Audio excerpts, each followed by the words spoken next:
Hi my dear friends, ಎಲ್ರಿಗೂ good morning. ವಿದ್ಯಾರ್ಥಿಗಳೇ, ಹಿಂದಿನ ತರಗತಿಯಲ್ಲಿ ನಾವು 9ನೇ ತರಗತಿ ವಿದ್ಯಾರ್ಥಿಗಳಿಗೆ 9ನೇ ಅಧ್ಯಾಯ, ಎಷ್ಟನೇ ಅಧ್ಯಾಯ? 9ನೇ ಅಧ್ಯಾಯವಾದಂತಹ ಅಷ್ಟಾಂಗ ಯೋಗ. ಯಾವುದು? ಅಷ್ಟಾಂಗ ಯೋಗದ ಬಗ್ಗೆ ಹಿಂದಿನ ತರಗತಿಯಲ್ಲಿ ಸ್ವಲ್ಪ ತಿಳ್ಕೊಂಡಿದ್ವಿ. ಅದರ ಮುಂದುವರಿದ ಭಾಗವನ್ನು ಈ ತರಗತಿಯಲ್ಲಿ ನಾವು ತಿಳ್ಕೊತೀವಿ ವಿದ್ಯಾರ್ಥಿಗಳೇ. ರೈಟ್. ಹಾಗಾದರೆ ಹಿಂದಿನ ತರಗತಿಯಲ್ಲಿ ನಾವು ಏನನ್ನ ತಿಳ್ಕೊಂಡಿದ್ವಿ ಸ್ವಲ್ಪ ನೆನಪು ಮಾಡಿಕೊಂಡು ಮುಂದುವರಿಯೋಣ ಅಂತೇಳಿ. ಯಾವುದು? ಎಸ್, ಅಷ್ಟಾಂಗ ಯೋಗದ ಮೆಟ್ಟಿಲುಗಳನ್ನು, ಮೊದಲಿಗೆ ಮಾರ್ಗಗಳನ್ನು ತಿಳ್ಕೊಂಡ್ವಿ, ನಂತರದ ಮೆಟ್ಟಿಲುಗಳ ಬಗ್ಗೆ ನಾವು ತಿಳ್ಕೊಂತ ಹೋಗ್ತಾ ಇದ್ದೀವಿ ವಿದ್ಯಾರ್ಥಿಗಳೇ, ಅಲ್ವಾ? ಅದರಲ್ಲಿ ಯಾವ್ಯಾವ್ದು ನೋಡಿದ್ವಿ? ಎಸ್, ಅಷ್ಟಾಂಗ ಯೋಗ. ಅಷ್ಟಾಂಗ ಯೋಗ ಅಂದರೆ 8 ಮೆಟ್ಟಿಲುಗಳು ಬರ್ತವೆ. ಅದರಲ್ಲಿ ಒಂದು ಯಮ, ನಿಯಮ, ಆಸನ, ಪ್ರಾಣಾಯಾಮ, ಪ್ರತ್ಯಾಹಾರ, ಧಾರಣ, ಧ್ಯಾನ, ಸಮಾಧಿ. ಈ 8 ಮೆಟ್ಟಿಲುಗಳ ಬಗ್ಗೆ, ಈ 8 ಮೆಟ್ಟಿಲುಗಳು ಅಂತ ಹೇಳಿ ತಿಳ್ಕೊಂಡ್ವಿ. ಅದರಲ್ಲಿ ಒಂದನೇದು ಯಮ. ಯಮ ಅಂದರೆ ನಡೆ, ಅಲ್ವಾ ಅಂತೇಳಿ ತಿಳ್ಕೊಂಡಿದ್ವಿ. ಅದರಲ್ಲಿ ಬರುವಂತಹ ಕೆಲವೊಂದು ಅಂಶಗಳ ಬಗ್ಗೆ, ಅಂದರೆ ಯಮ ಪಂಚಕಗಳಂತ ಬಂದಿದ್ವು ತಾನೆ. ಎಸ್, ಅಹಿಂಸೆ, ಸತ್ಯ, ಅಸ್ಥೇಯ, ಬ್ರಹ್ಮಚರ್ಯ, ಅಪರಿಗ್ರಹ, ಈ ಯಮ ಪಂಚಕಗಳನ್ನು ನೋಡಿದ್ವಿ. ನಂತರದಲ್ಲಿ ನಿಯಮ. ನಿಯಮ ಅಂದ್ರೇನು? ವೈಯಕ್ತಿಕ ಆರೋಗ್ಯದ ಬಗ್ಗೆ ಬರುವಂತಹ ನೀತಿ ನಿಬಂಧನೆಗಳು, ಅಲ್ವಾ? ಅವುಗಳ ಬಗ್ಗೆ ನಾವು ತಿಳ್ಕೊಂಡಿದ್ವಿ. ಅದರಲ್ಲಿಯೂ ಅಷ್ಟೇ ಶೌಚ, ಸಂತೋಷ, ತಪಸ್ಸು, ಸ್ವಾಧ್ಯಾಯ, ಈಶ್ವರ ಪ್ರಣಿಧಾನ ಅಂತೇಳಿ ನಿಯಮ ಪಂಚಕಗಳು ನೋಡಿದ್ವಿ, ಅಲ್ವಾ? ಈ 5 ಕೂಡ ನಿಯಮ ಪಂಚಕಗಳು ಅಂತೇಳಿ ನೋಡಿದ್ವಿ. ಅವುಗಳ ಬಗ್ಗೆ ನಾವು ತಿಳ್ಕೊಂಡಿದ್ವಿ ವಿದ್ಯಾರ್ಥಿಗಳೇ. ಆದರೆ ಈ ತರಗತಿಯಲ್ಲಿ ನಾವು ಅದರ ಮುಂದುವರಿದಂತೆ ಅಷ್ಟಾಂಗ ಯೋಗದ 3ನೆಯ ಮೆಟ್ಟಿಲು ಆದಂತಹ ಆಸನದ ಬಗ್ಗೆ ನೋಡಿಕೊಂಡು ಅದರ ಮುಂದುವರಿದ ಭಾಗವನ್ನು ನಾವು ನೋಡ್ಕೊತಾ ಹೋಗ್ತೀವಿ. 3ನೇ ಮೆಟ್ಟಿಲು ಯಾವುದು? ಆಸನ. ಆಸನ ಅಂದರೆ ಎಲ್ರಿಗೂ ಗೊತ್ತಿದೆ, ಏನು? ಎಸ್, ಇದು ಅಷ್ಟಾಂಗ ಯೋಗದ 3ನೆಯ ಮೆಟ್ಟಿಲು. ಮತ್ತೆ ಶರೀರದ ನಿಲುವುಗಳಿಗೆ ನಾವು ಆಸನ ಅಂತೇಳಿ ಕರಿತೀವಿ ಅನ್ನೋದು ಎಲ್ರಿಗೂ ಕೂಡ ಗೊತ್ತಿದೆ, ಅಲ್ವಾ? ಏನು? ಶರೀರದ ನಿಲುವು.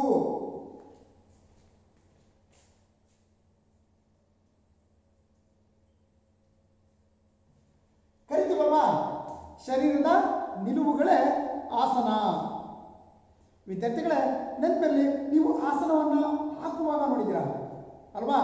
ಆಸನವನ್ನು ಹಾಕುವಾಗ ಎಲ್ಲರೂ ಕೂಡ ನೋಡಿದ್ದೀರಾ. ಆ ಆಸನಗಳಲ್ಲಿ ಸಾವಿರಾರು ಆಸನಗಳನ್ನು ನಾವು ಕಾಣ್ಬೋದು, ಅಲ್ವಾ? ನಾವು ಯಾವ ಭಂಗಿಯಲ್ಲಿ ನಿಂತ್ಕೊಂಡು ಕೂಡ ಅದು ಒಂದು ಆಸನ ಅಂತೇಳಿ ಹೇಳ್ಬೋದು. ಮತ್ತೊಂದು ವಿದ್ಯಾರ್ಥಿಗಳೇ, ಅದರಲ್ಲಿ ಈಗ ಆಸನಗಳಲ್ಲಿ ನಿಂತು ಮಾಡುವಂತಹ ಆಸನಗಳನ್ನು ನೋಡ್ತೀವಿ, ಕುಳಿತುಕೊಂಡು ಮಾಡುವಂತಹ ಆಸನಗಳನ್ನು ನೋಡ್ತೀವಿ, ನಂತರದಲ್ಲಿ ಮಲಗಿ ಕೂಡ ಮಾಡುವಂತಹ ಆಸನಗಳನ್ನು ಕೂಡ ನಾವು ಕಾಣ್ತೇವೆ, ಅಲ್ವಾ? ನೀವು ಕೂಡ ಎಲ್ಲ ಮಾಡಿದ್ರೆ ನಿಮಗೂ ಕೂಡ ಅದರ ಅನುಭವಗಳು ಕೂಡ ಇದ್ದಾವೆ. ಅದರಲ್ಲಿ ಈ ಆಸನಗಳು ಏನನ್ನ ಹೇಳ್ತವೆ ಅಂದರೆ ಶರೀರದ ನಿಲುವುಗಳೇ ಆಸನ ಅಂತೇಳಿ. ಅಂದರೆ ಶರೀರ ಯಾವ ರೀತಿ ಇದ್ರೂ ಕೂಡ, ಯಾವ ರೀತಿ ನಿಲುವುಗಳು ಅಂದರೆ ಯಾವ ರೀತಿ ಪೊಸಿಷನ್ ಬಂದ್ರೂ ಕೂಡ ಅದು ಒಂದು ಆಸನ ಅಂತೇಳಿ ಕರಿತೀವಿ. ಅಂದಾಗ ಶರೀರವು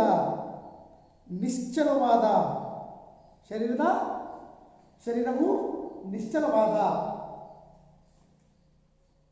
ಯಾವುದಾದ್ರೂ ಒಂದು ಭಂಗಿಯಲ್ಲಿ ಇರೋದನ್ನು ನಾವು ಕಾಣ್ತೀವಿ, ಅಲ್ವಾ?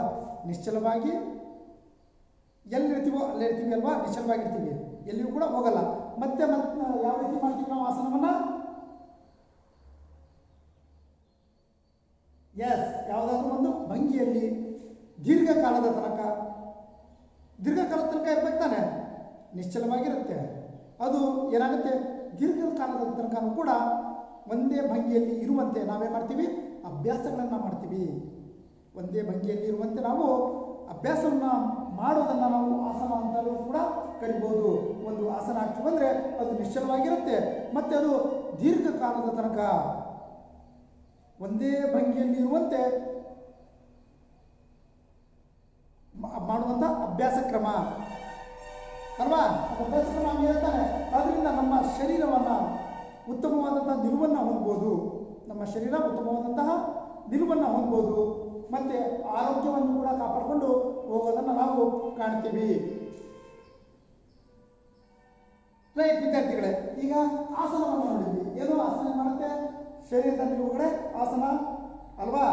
ನಿಶ್ಚಲವಾದ ಮತ್ತು ದೀರ್ಘಾವಧಿಯ ತನಕ ಒಂದೇ ಭಂಗಿಯಲ್ಲಿ ಇರುವಂತೆ ಮಾಡುವ ಅಭ್ಯಾಸ ಕ್ರಮ ಅಲ್ವಾ. ಇದನ್ನು ನಾವು ಆಸನ ಅಂತೇಳಿ ಕೂಡ ಕರಿತೀವಿ. ಅದು ಭಂಗಿಗಳು ತುಂಬಾ ಇದ್ದಾವೆ. ಯಾವುದಾದ್ರೂ ಒಂದು ಭಂಗಿಯಲ್ಲಿ ಕೂಡ ನಾವು ಇಡ್ತೀವಿ ಅಲ್ವಾ. ನಾನು ಹೇಳಿದೆ ಅದರಲ್ಲಿ ನಿಂತು ಮಾಡುವಂಥ ಆಸನ, ಕುಳಿತುಕೊಂಡು ಮಾಡುವಂಥ ಆಸನ ಮತ್ತು ಮಲಗಿಕೊಂಡು ಮಾಡುವಂಥ ಆಸನಗಳನ್ನು ಕೂಡ ನಾವು ಅದರಲ್ಲಿ ಕಾಣ್ತೀವಿ. ಅದನ್ನು ಸವಿವರವಾಗಿ ಮುಂದಿನ ತರಗತಿಗಳಲ್ಲಿ ಅದರ ಬಗ್ಗೆ ನಿಮಗೆ ಹೇಳ್ತೀನಿ. ನಂತರದಲ್ಲಿ ವಿದ್ಯಾರ್ಥಿಗಳೇ, 4ನೆಯ ಮೆಟ್ಟಿಲು ಯಾವುದು? ಎಸ್, ಪ್ರಾಣಾಯಾಮ. ಅಷ್ಟಾಂಗ ಯೋಗದ 4ನೆಯ ಮೆಟ್ಟಿಲು ಯಾವುದು? ಪ್ರಾಣಾಯಾಮ. ವಿದ್ಯಾರ್ಥಿಗಳೇ, ಪ್ರಾಣಾಯಾಮದ ಬಗ್ಗೆ ಸರಳವಾಗಿ ಹಿಂದಿನ ತರಗತಿಯಲ್ಲಿ ತಿಳ್ಕೊಂಡಿದ್ವಿ. ಸ್ವಲ್ಪ ವಿಚಾರಗಳನ್ನು ತಿಳ್ಕೊಂಡಿದ್ವಿ. ಪ್ರಾಣಾಯಾಮ ಅಂದರೆ ಅಲ್ವಾ, ಪ್ರಾಣಾಯಾಮ ಅಂದರೆ ಏನು ಅನ್ನೋದನ್ನು ನಾವು ತಿಳ್ಕೊಂಡಿದ್ವಿ. ಏನು ತಿಳ್ಕೊಂಡಿದ್ವಿ? ಎಸ್, ಪೂರಕ, ರೇಚಕ ಮತ್ತು ಕುಂಭಕಗಳ ಗಮನಪೂರ್ವಕ ಅಭ್ಯಾಸ ಅಂತೇಳಿ ತಿಳ್ಕೊಂಡಿದ್ವಿ ಅಲ್ವಾ. ಹಾಗೆ ಉಚ್ಛ್ವಾಸ ಮತ್ತು ನಿಶ್ವಾಸ ಕ್ರಿಯೆಗಳನ್ನು ಯಾವುದಾದ್ರೂ ಒಂದು ಸ್ಥಿತಿಯಲ್ಲಿ ಕುಳಿತುಕೊಂಡು, ಯಾವುದಾದ್ರೂ ಒಂದು ಸ್ಥಿತಿಯಲ್ಲಿ ನಾವು ಕುಳಿತುಕೊಂಡು ಏನು ಮಾಡ್ತಿದ್ವಿ? ಅದನ್ನು ಹದಗೊಳಿಸ್ತಿದ್ವಿ. ಅದನ್ನು ನಾವು ಪ್ರಾಣಾಯಾಮ ಅಂತೇಳಿ ಕರಿಬೋದು ವಿದ್ಯಾರ್ಥಿಗಳೇ. ನಂತರದಲ್ಲಿ ನಾವು ಹೇಳೋದಾದರೆ ಪ್ರಾಣಾಯಾಮ. ಪ್ರಾಣ ಅಂದರೆ ಏನು? ಯಾಮ ಅಂದರೆ ಏನು? ಎಲ್ರಿಗೂ ಗೊತ್ತಿದೆ. ಪ್ರಾಣ ಅಂದರೆ ಏನು? ಎಸ್, ಪ್ರಾಣ ಅಂದರೆ ಜೀವ, ಉಸಿರು, ಚೈತನ್ಯ ಬರುತ್ತೆ ತಾನೆ. ಪ್ರಾಣ ಅಂದ್ರೆ ಏನು? ಜೀವ, ಉಸಿರು, ಚೈತನ್ಯ ಅಲ್ವಾ.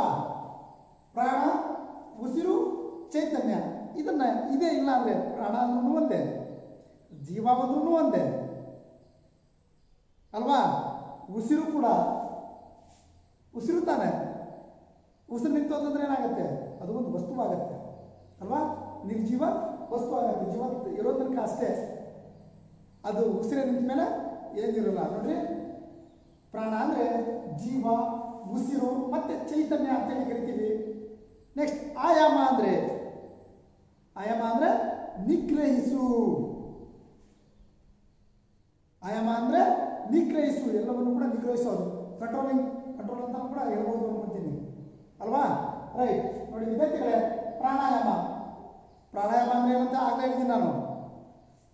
ಪೂರಕ, ರೇಚಕ, ಕುಂಭಕಗಳ ಗಮನಪೂರ್ವಕ ಅಭ್ಯಾಸ ಮತ್ತು ಉಚ್ಛ್ವಾಸ ನಿಶ್ವಾಸ ಕ್ರಿಯೆಗಳನ್ನು ಯಾವುದಾದ್ರೂ ಒಂದು ಸ್ಥಿತಿಯಲ್ಲಿ, ಯಾವುದಾದ್ರೂ ಒಂದು ಉತ್ತಮವಾದಂತಹ ಒಂದು ಸ್ಥಿತಿಯಲ್ಲಿ ಕುಳಿತುಕೊಂಡು ಅದನ್ನು ಹದಗೊಳಿಸೋದೇ ಏನು? ಪ್ರಾಣಾಯಾಮ. ಪ್ರಾಣ ಅಂದರೆ ಏನು? ಜೀವ, ಉಸಿರು, ಚೈತನ್ಯ ಅಲ್ವಾ.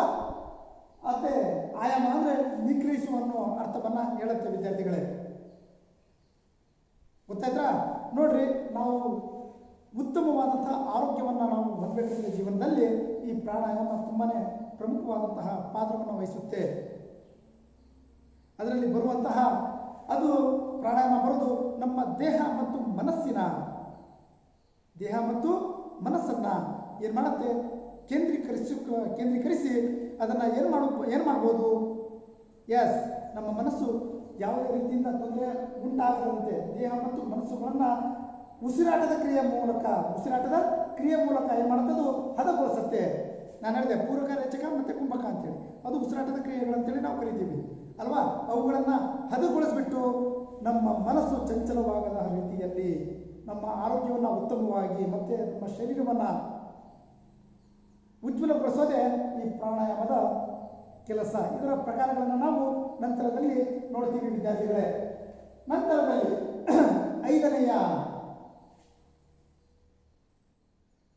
ಐದನೆಯ ಮೆಟ್ಟಿಲು ಯಾವುದು?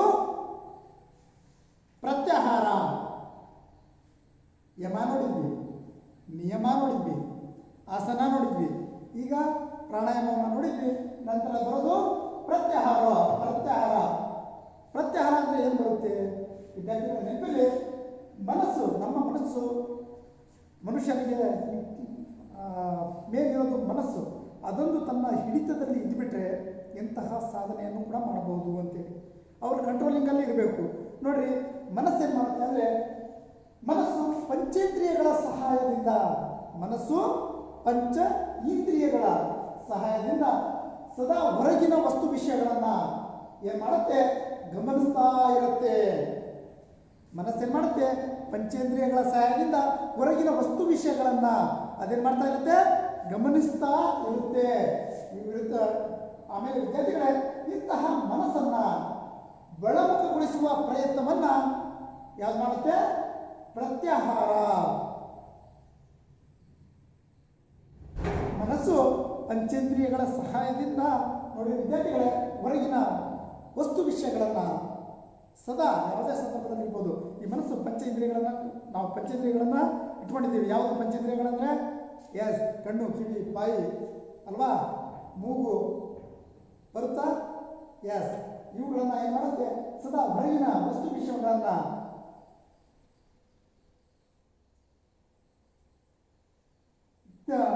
ಹೊರಗಿನ ವಸ್ತುಗಳನ್ನು ಏನು ಮಾಡುತ್ತೆ? ವಸ್ತು ವಿಷಯಗಳನ್ನು ಮನಸ್ಸಿನ ಒಳಮುಖಗೊಳಿಸುವ ಪ್ರಯತ್ನವನ್ನು ಮಾಡುತ್ತೆ. ಮಾಡುತ್ತಾ? ಎಸ್, ಮಾಡುತ್ತೆ. ನಂತರದಲ್ಲಿ ವಿದ್ಯಾರ್ಥಿಗಳೇ, ಅದು ತನ್ನ ಮನಸ್ಸನ್ನು ಯಾವ ರೀತಿ ಇಂದ್ರಿಯಗಳನ್ನು ಕಂಟ್ರೋಲಲ್ಲಿ ಇಟ್ಕೊಂಡು ಆ ಇಂದ್ರಿಯಗಳ ಮುಖಾಂತರ ಏನು ಮಾಡುತ್ತೆ? ಹೊರಗಿನ ಎಲ್ಲ ವಿಷಯಗಳನ್ನು ತಿಳ್ಕೊಂಡ್ಬಿಟ್ಟು ಅದು ಉತ್ತಮವಾದ ಕಾರ್ಯವನ್ನು ನಿರ್ಮಾಣ ಮಾಡುತ್ತೆ ಅನ್ನೋದನ್ನು ನಾವು ತಿಳ್ಕೊತೀವಿ. ನಂತರದಲ್ಲಿ ನಾವು 6ನೇ ಮೆಟ್ಟಿಲಿಗೆ ಬಂದಾಗ ಧಾರಣ. ಧಾರಣ ಅಂದ್ರೆ ಏನು? ಧರಿಸು ಎಂದರ್ಥ. ಧಾರಣ ಅಂದ್ರೆ ಏನು? ಧರಿಸು ಅಲ್ವಾ? ಗ್ರಹಿಸು, ಧರಿಸು, ಗ್ರಹಿಸು ಬರಲ್ಲ, ಧರಿಸು ಬರುತ್ತೆ. ಧಾರಣೆ ಮಾಡಿಸ್ಬೇಕು ಅಂತೇಳಿ ಎಲ್ಲ ಮಾತಾಡ್ತಿರ್ತೀವಿ ಕಾಮನ್ ಆಗಲ್ವಾ? ಅದನ್ನೇ ಧರಿಸು ಎಂದರ್ಥ.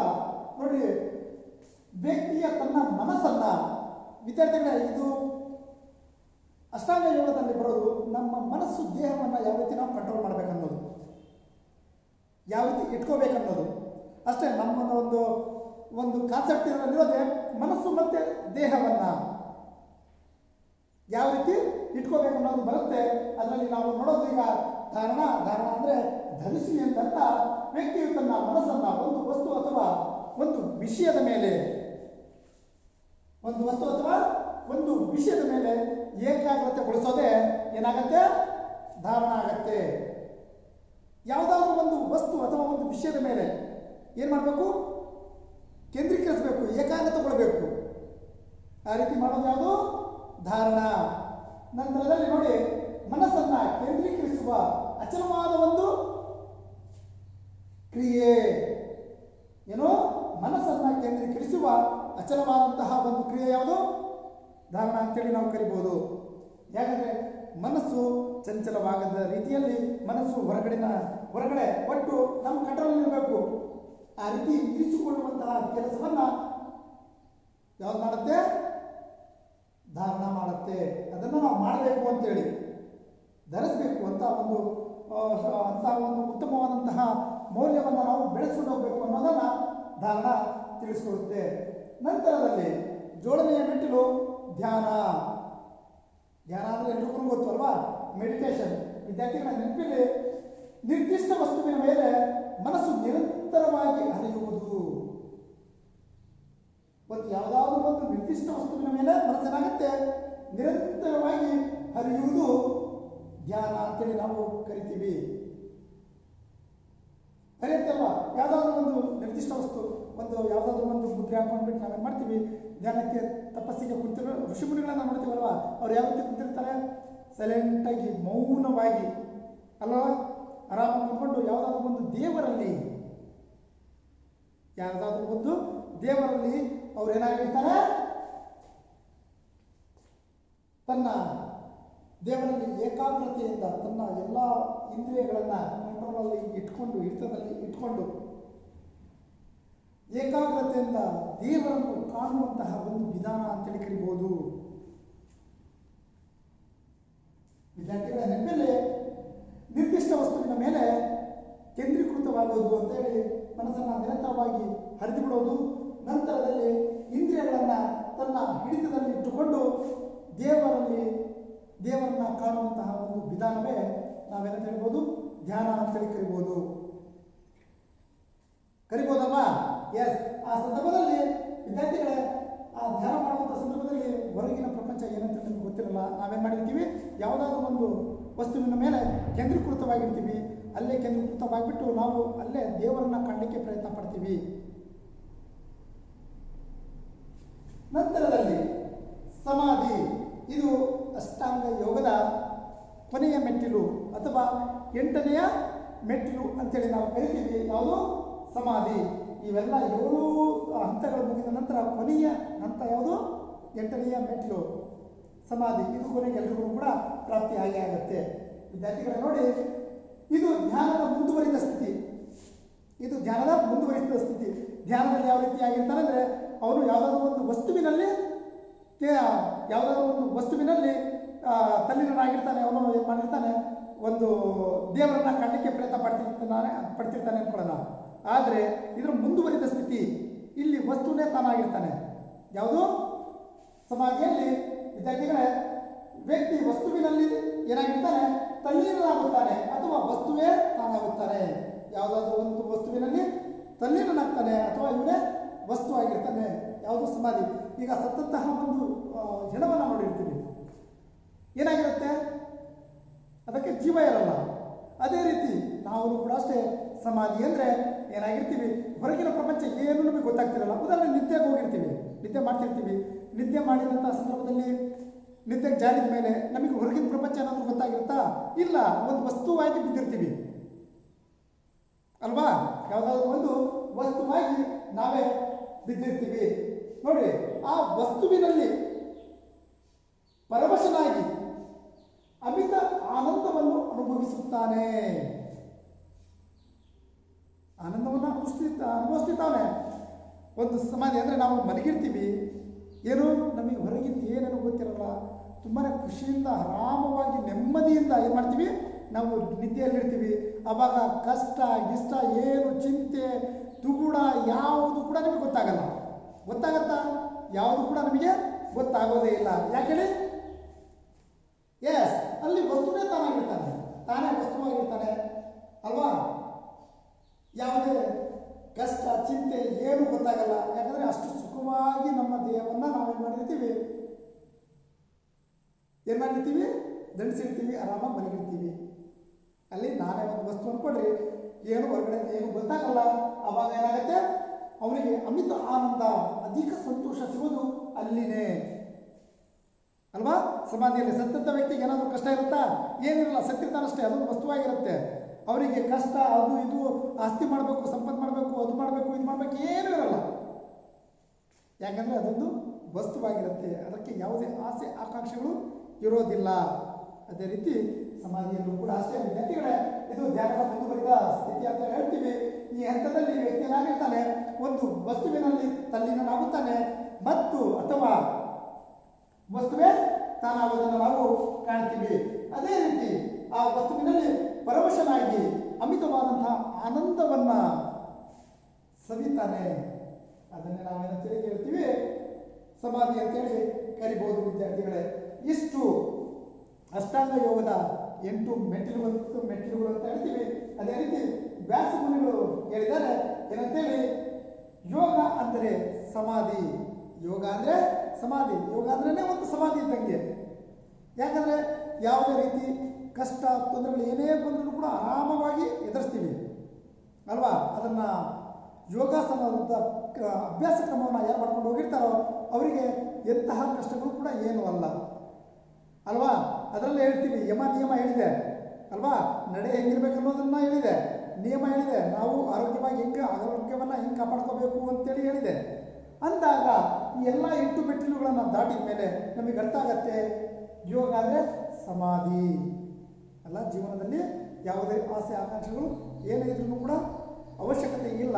ನಮಗೆ ಎಷ್ಟು ಬೇಕೋ ಅಷ್ಟನ್ನು ಇಟ್ಕೊಂಡು ನಾವು ಇರ್ತೀವಿ. ಆವಾಗ ಅದು ಯೋಗ ಅಂದರೆ ಸಮಾಧಿ, ಉತ್ತಮವಾದ ಜೀವನವನ್ನು ನಡೆಸ್ತೀವಿ ಅಂತೇಳಿ ಅಂತಾರೆ. ಅಲ್ಲಿ ಸಮಾಧಿಯೇ ಯೋಗ ಆಗಿರುತ್ತೆ, ಯೋಗವೇ ಸಮಾಧಿ ಆಗಿರುತ್ತೆ ಅನ್ನೋದನ್ನು ನಾವು ಕಾಣ್ತೀವಿ ವಿದ್ಯಾರ್ಥಿಗಳೇ. ಏನು ಅಲ್ಲಿ ಯೋಗವೇ ಸಮಾಧಿ, ಸಮಾಧಿಯೇ ಯೋಗ ಅನ್ನೋದನ್ನ ನಾವು ಕಾಣ್ತೀವಿ. ಅದನ್ನ ವ್ಯಾಸ ಮುನಿಗಳು ಈ ಮಾತನ್ನ ತಿಳಿಸ್ಕೊಟ್ಟಿದ್ದಾರೆ. ಅಂದ್ರೆ ಯೋಗ ಅಂದ್ರೆ ಸಮಾಧಿ, ಸಮಾಧಿಯೇ ಯೋಗ, ಯೋಗವೇ ಸಮಾಧಿ ಅನ್ನೋದನ್ನ ವ್ಯಾಸ ಮುನಿಗಳು ಹೇಳಿರೋದನ್ನ ನಾವು ಕಾಣ್ತೀವಿ. ಅದೇ ರೀತಿ ನಾವು ಪತಂಜಲಿ ಮುನಿಗಳು ಯೋಗ ಸೂತ್ರದಲ್ಲಿ ತಿಳಿಸಿದ್ದಾರೆ. ಅವರ ಯೋಗ ಸೂತ್ರ ಅಂತೇಳಿ ಏನು ಒಂದು ಗ್ರಂಥ ಇದೆ, ಕೃತಿ ಇದೆ, ಅದರಲ್ಲಿ ತಿಳಿಸ್ಕೊಟ್ಟಿದ್ದಾರೆ.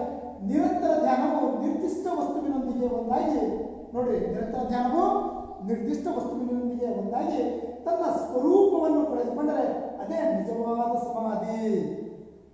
ಎಷ್ಟು ಅದ್ಭುತವಾಗಿ ಹೇಳಿದಾರಲ್ವಾ. ನೋಡ್ರಿ, ನಿರಂತರ ಧ್ಯಾನವು ನಿರ್ದಿಷ್ಟ ವಸ್ತುವಿನೊಂದಿಗೆ ಒಂದಾಗಿ, ನಿರಂತರ ನಾವು ಧ್ಯಾನ ಮಾಡ್ತಿರ್ಬೇಕಾದ್ರೆ ಏನೋ ಯಾವುದಾದ್ರೂ ಒಂದು ನಿರ್ದಿಷ್ಟ ವಸ್ತುವಿನೊಂದಿಗೆ ನಾವು ಮಾಡ್ತೀವಿ, ಒಂದಾಗ್ಬಿಟ್ಟು ತನ್ನ ಸ್ವರೂಪವನ್ನ ಕಳೆದುಕೊಂಡರೆ ಅದು ತನ್ನ ಸ್ವರೂಪವನ್ನ ತನ್ನಷ್ಟಕ್ಕೆ ಕಳ್ಕೊಂಡ್ಬಿಡತ್ತೆ ಅಲ್ವಾ.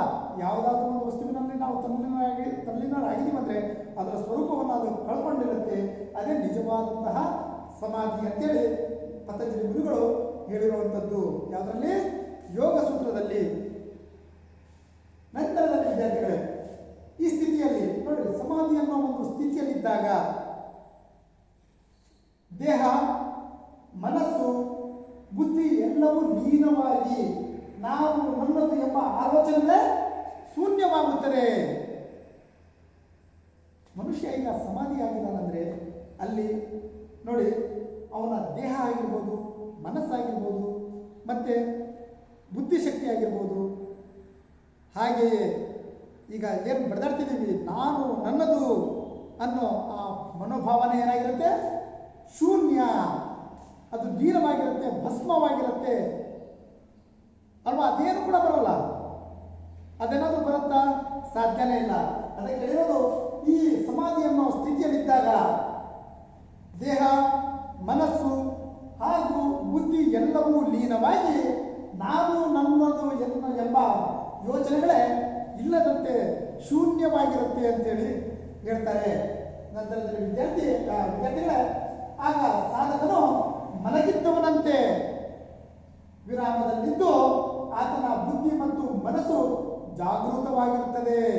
ನೆನಪಿರಲಿ, ಅವನು ಸಮಾಧಿ ಅಂದ್ರೆ ಮಲಗಿರೋ ತರ ಇರ್ತಾನೆ, ಆದರೆ ಆತನ ಬುದ್ಧಿ ಏನಿರುತ್ತಲ್ಲ, ಬುದ್ಧಿ ಅದು ಮತ್ತೆ ಮನಸ್ಸೇನಾಗಿರುತ್ತೆ?